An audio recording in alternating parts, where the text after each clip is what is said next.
بسم اللہ الرحمن الرحیم۔ اسلام اینڈ ہسٹری چینل دیکھنے سننے والے بہن بھائیوں کو السلام علیکم۔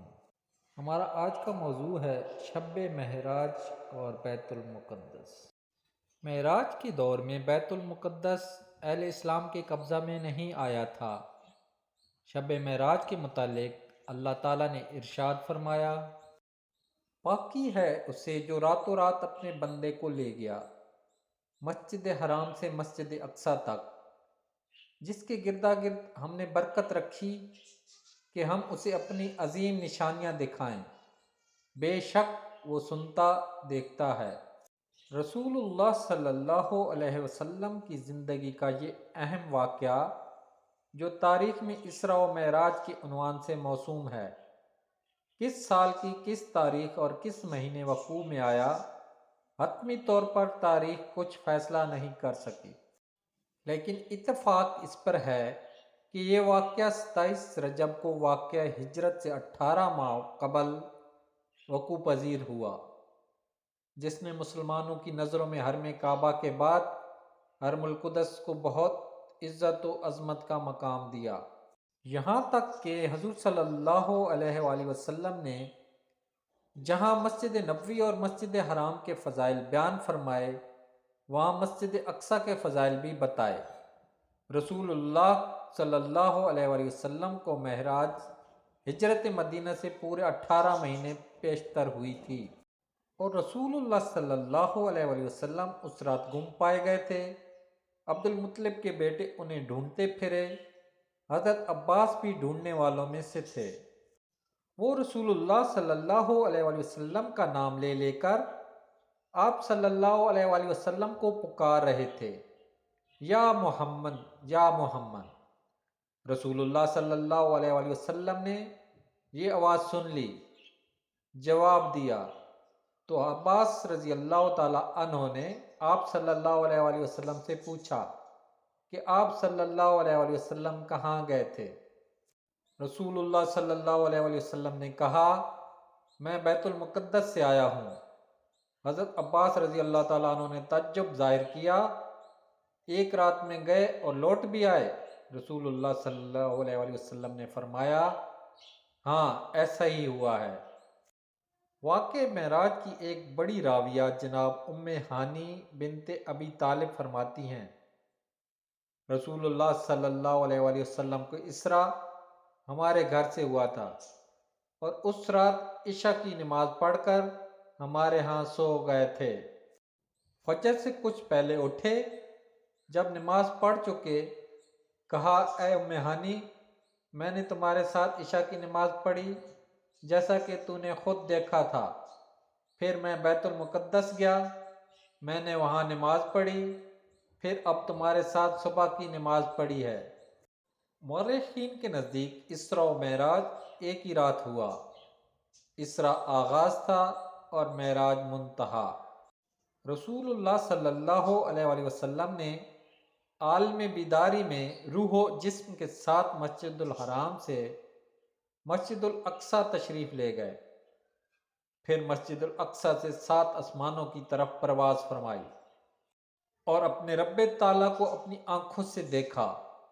خدا نے اس موقع پر رسول اللہ صلی اللہ علیہ وآلہ وسلم پر کچھ وحی کی، 5 نمازیں فرض کیں، پھر رسول اللہ صلی اللہ علیہ وآلہ وسلم اسی رات لوٹ کر مکہ آئے، اور یہ خبر عام کی حضرت ابو بکر صدیق رضی اللہ تعالی عنہ نے، اور مسلمانوں نے ان کی تصدیق کی اور کفار نے انہیں جھٹلایا۔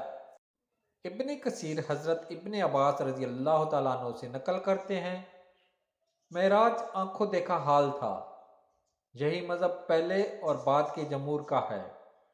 یہ سب کے سب اس عقیدہ کے ہیں کہ رسول اللہ صلی اللہ علیہ وآلہ وسلم کو اسراء جسم اور روح کے ساتھ ہوئی تھی۔ سوار ہونے اور آسمان کی طرف سفر فرمانے کا سیاق یہی ظاہر کرتا ہے۔ چنانچہ اللہ تعالیٰ نے ارشاد فرمایا، پاک ہے وہ ذات جو اپنے بندے کو رات کے وقت مسجد الحرام سے مسجد الاقصیٰ کی طرف لے گئی، جس کے ماحول کو ہم نے برکت دی ہے تاکہ ہم اسے اپنی نشانیاں دکھائیں۔ قرآن کی یہ آیت اس بات کا ثبوت ہے کہ رسول اللہ صلی اللہ علیہ وآلہ وسلم کو معراج بدن اور روح کے ساتھ ہوئی تھی کہ ابد روح و جسم سے عبارت ہے، محض روح سے نہیں۔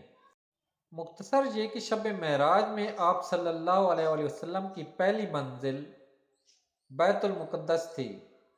آپ صلی اللہ علیہ وآلہ وسلم نے مسجد اقصیٰ میں انبیاء سابقین کی امامت فرمائی اور پھر آسمان کی طرف سفر فرمایا۔ سفر معراج۔ معراج کی رات حضرت جبرائیل علیہ السلام بارگاہ رسالت صلی اللہ تعالیٰ علیہ وآلہ وسلم میں حاضر ہوئے۔ آپ صلی اللہ تعالیٰ علیہ وآلہ وسلم کو معراج کی خوشخبری سنائی اور آپ صلی اللہ تعالیٰ علیہ وآلہ وسلم کا مقدس سینہ کھول کر اسے آب زمزم سے دھویا، پھر اسے حکمت و ایمان سے بھر دیا۔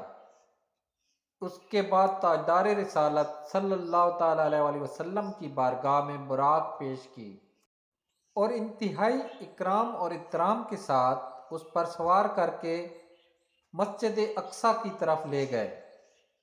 بیت المقدس میں سید المرسلین صلی اللہ تعالیٰ علیہ وآلہ وسلم نے تمام انبیاء و مرسلین علیہم الصلاۃ والسلام کی امامت فرمائی۔ پھر وہاں سے آسمانوں کی سیر کی طرف متوجہ ہوئے۔ حضرت جبرائیل امین علیہ السلام نے باری باری تمام آسمانوں کے دروازے کھلوائے۔ پہلے آسمان پر حضرت آدم علیہ السلام، دوسرے آسمان پر حضرت یحییٰ اور حضرت عیسیٰ علیہ السلام، تیسرے آسمان پر حضرت یوسف علیہ السلام، چوتھے آسمان پر حضرت ادریس علیہ السلام، پانچویں آسمان پر حضرت ہارون علیہ السلام، چھٹے آسمان پر حضرت موسیٰ علیہ السلام اور ساتویں آسمان پر حضرت ابراہیم علیہ السلام حضور اقدس صلی اللہ تعالیٰ علیہ وآلہ وسلم کی زیارت و ملاقات سے مشرف ہوئے۔ انہوں نے حضور صلی اللہ تعالیٰ علیہ وآلہ وسلم کی عزت و تکریم کی اور تشریف آوری کی مبارک بادیں دیں، حتیٰ کہ نبی اکرم صلی اللہ تعالیٰ علیہ وآلہ وسلم ایک آسمان سے دوسرے آسمان کی طرف سیر فرماتے اور وہاں کے عجائبات دیکھتے ہوئے تمام مقربین کی آخری منزل سدرۃ المنتہا تک پہنچے۔ اس جگہ سے آگے بڑھنے کی چونکہ کسی مقرب فرشتے کو بھی مجال نہیں ہے، اس لیے حضرت جبرائیل امین علیہ السلام آگے ساتھ جانے سے معذرت کر کے وہیں رہ گئے۔ پھر مقام قرب خاص میں حضور پر نور صلی اللہ تعالیٰ علیہ وآلہ وسلم نے ترقیاں فرمائیں اور اس قرب اعلیٰ میں پہنچے کہ جس کے تصور تک مخلوق کے افکار و خیالات بھی پرواز سے عاجز ہیں۔ وہاں رسول اکرم صلی اللہ تعالیٰ علیہ وآلہ وسلم پر خاص رحمت و کرم ہوا اور آپ صلی اللہ تعالیٰ علیہ وآلہ وسلم انعامات الہیہ اور مخصوص نعمتوں سے سرفراز فرمائے گئے۔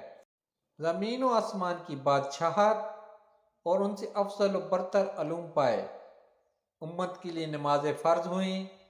نبی کریم صلی اللہ تعالیٰ علیہ وآلہ وسلم نے بعض گناہگاروں کی شفاعت فرمائی، جنت و دوزخ کی سیر کی اور پھر دنیا میں اپنی جگہ واپس تشریف لے آئے۔ جب سرور عالم صلی اللہ تعالیٰ علیہ وآلہ وسلم نے اس واقعے کی خبریں دیں تو کفار نے اس پر بہت واویلا کیا اور حضور اقدس صلی اللہ تعالیٰ علیہ وآلہ وسلم سے بیت المقدس کی عمارت کا حال اور ملک شام جانے والے قافلوں کی کیفیتیں دریافت کرنے لگ گئے۔ حضور انور صلی اللہ تعالیٰ علیہ وآلہ وسلم نے انہیں سب کچھ بتا دیا اور قافلوں کے جو احوال سید المرسلین صلی اللہ تعالیٰ علیہ وآلہ وسلم نے بتائے تھے، قافلوں کے آنے پر ان سب کی تصدیق ہوئی۔